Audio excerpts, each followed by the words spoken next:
Good day, Ma'am and Sir.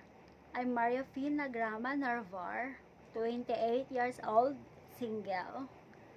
I live in Barangay Rivera, Libacao, Aklan. My birthday is July 8, 1998. My birthplace is Barangay Rivera, Libacao, Aklan. My father is Pipito Donato Narvar, rice farmer.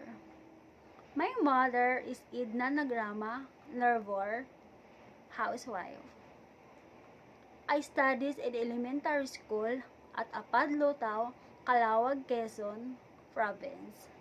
And I can continue my senior high at Kalibo Institute, year 2019. After I graduate at senior high, I started to work as a housemaid and a babysitter. I have work experience in the Philippines for 3 years, from 2020 to 2023.